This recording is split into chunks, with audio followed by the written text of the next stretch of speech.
The rain that night wasn't just rain. It was the kind that comes sideways, the kind that soaks through a wool coat in 30 seconds and makes you feel like the sky itself has a grudge against you.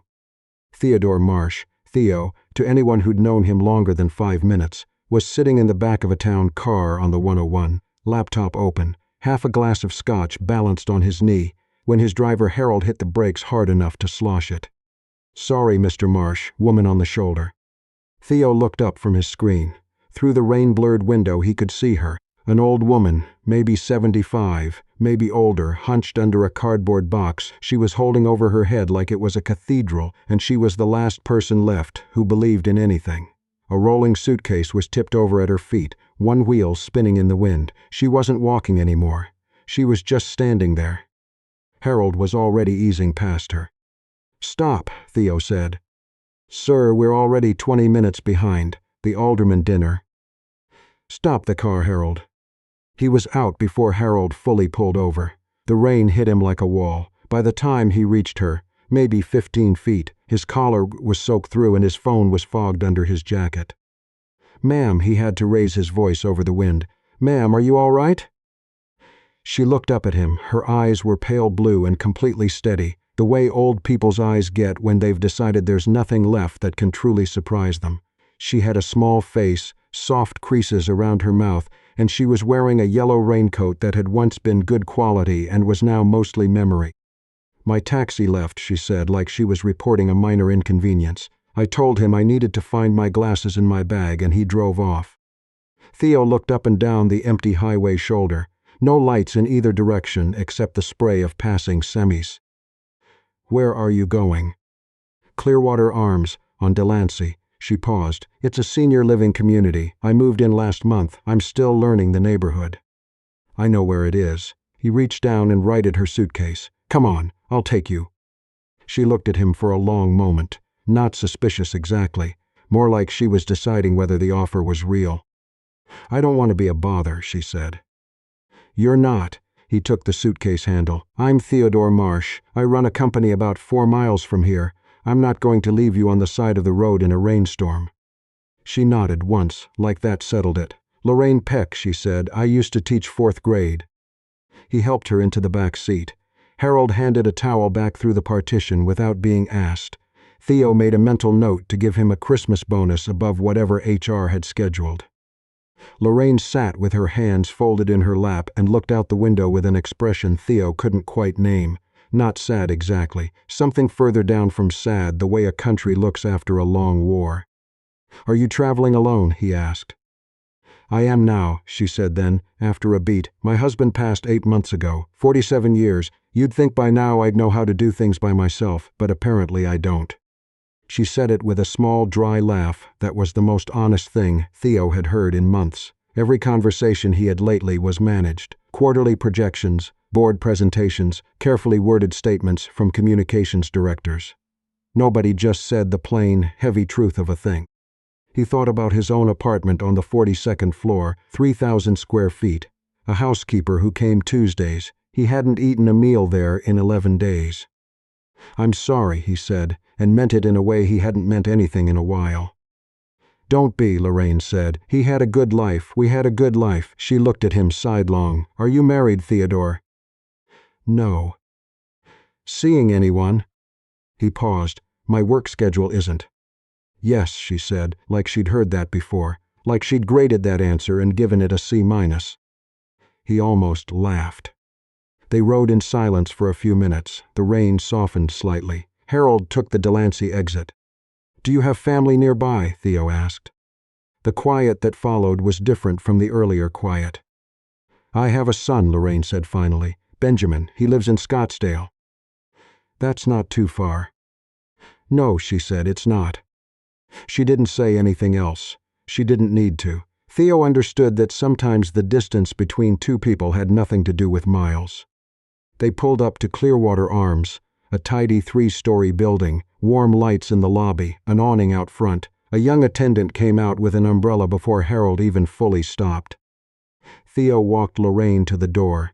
She turned to him under the awning, rain dripping off the edge of it in a curtain between them and the parking lot. "Thank you," she said. "You didn't have to do that." I know. She studied him for a moment with those pale blue eyes.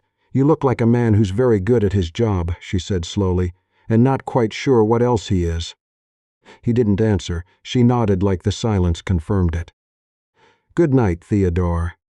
He stood there after she went inside, rain at his back, lobby light on the glass in front of him, and felt something he hadn't felt in years. He couldn't name it yet. He just stood there. The alderman dinner was a disaster, mostly because Theo sat through 2 hours of it thinking about an old woman in a yellow raincoat. His company, Marsh & Linden Capital, which managed $11 billion in assets and had been named to the Fortune list 3 years running, occupied the top 4 floors of a building in the financial district.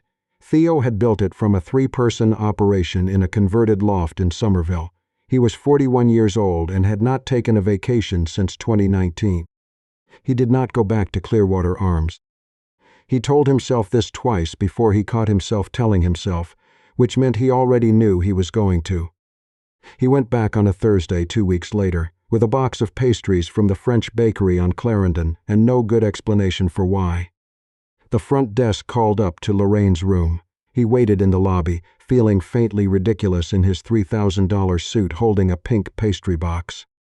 She appeared at the elevator in a blue cardigan and reading glasses pushed up on her head, and when she saw him her expression did something complicated, surprise, then something softer underneath it. You came back, she said. I was in the neighborhood. You were not. No, he admitted, I wasn't. She looked at the pastry box.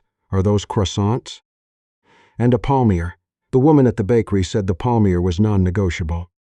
Lorraine Peck smiled then, a full, real smile, the kind that uses the whole face, and Theo felt something loosen in his chest, like a knot that had been there so long he'd stopped noticing the pull. They sat in the common room by the window.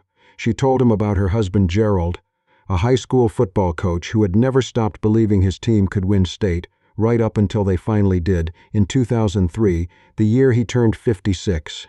She told him about the house in Medford they'd lived in for 31 years and had to sell when Gerald's health declined. She told him about Benjamin, her son, who had visited once since she moved in and spent most of the visit on his phone. She said all of this without complaint. Just, here is what happened. Here is what my life looks like now. Theo found himself talking too, which was not something he did. He told her about growing up in Lowell, about his father who drove a delivery truck and thought college was something that happened to other people's kids, about the first company he started at 26, which failed, about the second one, which didn't. What made the difference? Lorraine asked. He thought about it honestly, which was different from how he usually answered that question. The first time I was trying to prove something, he said. The second time I was trying to build something. Those aren't the same. She nodded slowly. No, she said, they are not. He came back the following Thursday, and the one after that. He started moving his Thursday afternoon calls to Wednesday. His assistant Priya noticed and did not comment, which he appreciated. He brought coffee from the good place on Harrison Street. He brought a book of crossword puzzles once because Lorraine had mentioned she used to do them with Gerald on Sunday mornings. He brought his laptop once and worked quietly at the table while she read, and it was the most peaceful 2 hours he'd spent at a desk in years. There was a little girl who lived at Clearwater Arms with her grandmother, a bright-eyed 7-year-old named Ivy, with 2 lopsided braids and a habit of appearing at the common room doorway and studying Theo with the focused intensity of a wildlife researcher. The first time he saw her, she was standing in the doorway with a stuffed elephant under her arm. "Who are you?" she asked. "Theodore, I'm a friend of Mrs. Peck's."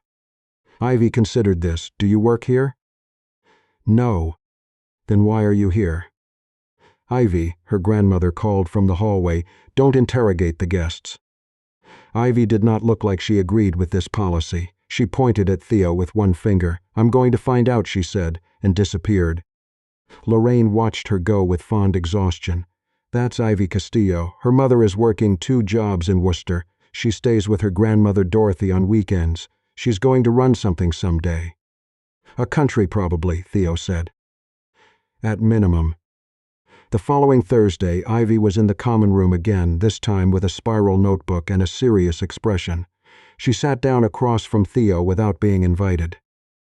"I did research," she said. He looked up from his coffee. "On what?" She opened the notebook. She had written in careful 7-year-old handwriting, "Theodore Marsh, boss of Marsh and Linden. He is on the internet." He pressed his lips together to keep from smiling. "That's accurate. It says you have a lot of money." "Ivy," Lorraine said mildly. "I'm just saying what it says." Ivy looked at him squarely. "Are you Mrs. Peck's boyfriend?" The room was very quiet. "I'm her friend," Theo said. Ivy tilted her head. "She smiles more on Thursdays," she said. Then she closed her notebook and walked out. Theo looked at the table for a moment. Then he looked at Lorraine, who was looking out the window with a very neutral expression that was doing a lot of work. "She's not wrong," Lorraine said quietly.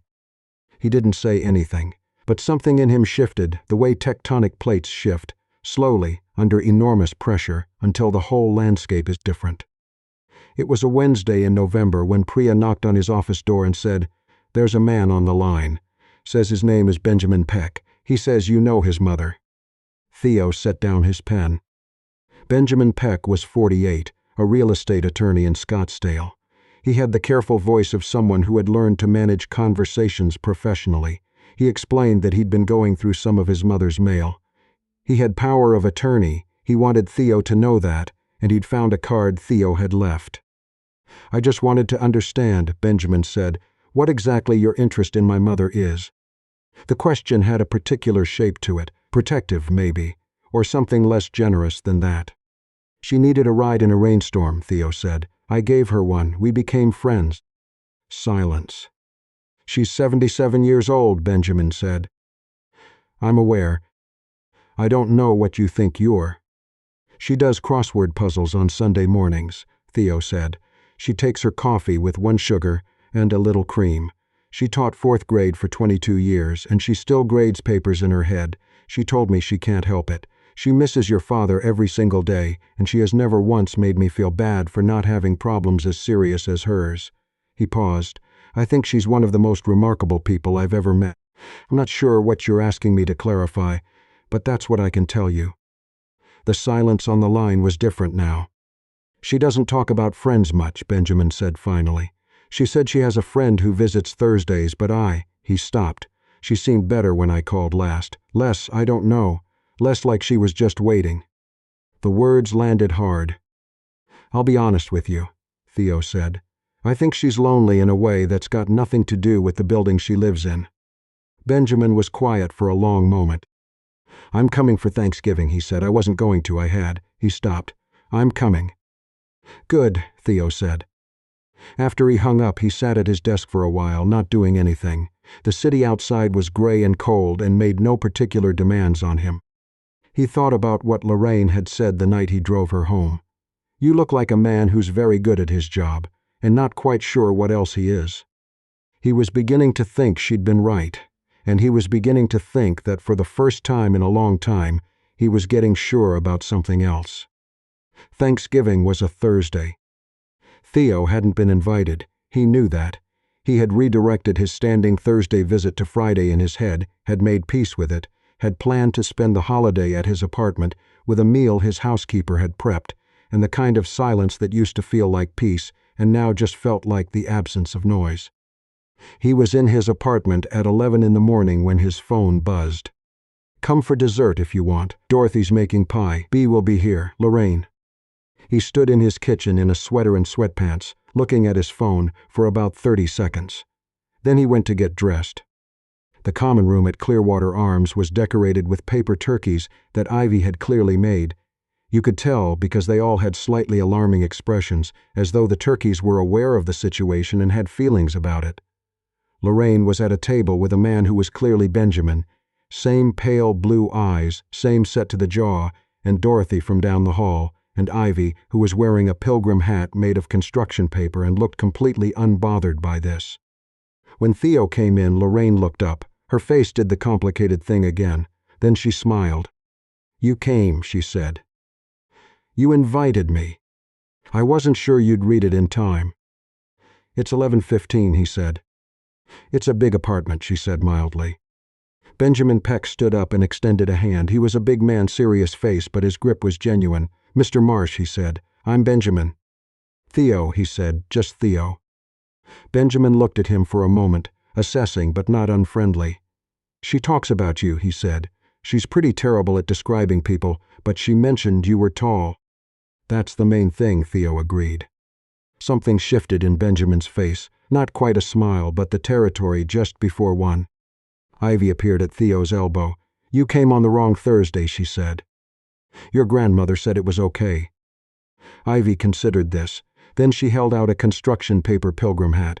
"I made you one," she said. "It's a different size because I didn't know your head." He looked at the hat. He looked at Ivy. He took the hat and put it on. Ivy studied the result with the critical eye of an artist reviewing a commission. "It's a little small," she said. "It's perfect," he said. She grinned, finally, the full, gap-toothed grin of a 7-year-old who has decided you're all right, and ran back to the table. Dorothy's pie was apple, from a recipe she said was her grandmother's, which meant it had been made since before anyone at the table was born, and it was the best thing Theo had eaten in recent memory. He said so. Dorothy gave him a look that suggested she already knew. They stayed until 4 o'clock. Benjamin and Theo talked for nearly an hour about nothing in particular: sports, construction projects in the city, the inexplicable traffic on 93, and it was easy in a way Theo hadn't expected. Before Benjamin left, he stopped by Theo's chair. "I should have been coming more," Benjamin said. Not to Theo exactly, more to the air in front of him. "I kept thinking she was fine. She's always fine. That's her, she's just always fine." He rubbed the back of his neck. "I'm going to come more." "I think she'd like that," Theo said. "Yeah." Benjamin glanced toward his mother, who was laughing at something Dorothy had said. "Yeah, she would." December came in cold and clear. Theo had started bringing Lorraine to his office sometimes, just on Thursdays, just for an hour, because she had mentioned once that she missed being somewhere that had the feeling of things happening. He had a quiet conference room with a view of the harbor and a good couch and a coffee setup that was better than anything at Clearwater Arms. She brought her crosswords. He brought his calls. It worked. Priya stopped pretending not to notice and started leaving an extra cup on the conference room table on Thursdays. One Thursday in mid-December, Lorraine looked up from her crossword and said, without preamble, "Ivy asked me something." Theo looked up. "She asked me if you were going to stay," Lorraine said. "She meant it in the general sense, I think. Whether you were a person who stays." The room was quiet except for the low hum of the building. "What did you tell her?" he asked. Lorraine looked at him steadily. "I told her I thought you were learning how." He held that for a moment. "I had a plan," he said. "When I was 22, make the company, hit the number, then, I don't know, something would happen after. Something I didn't need to plan." He stopped.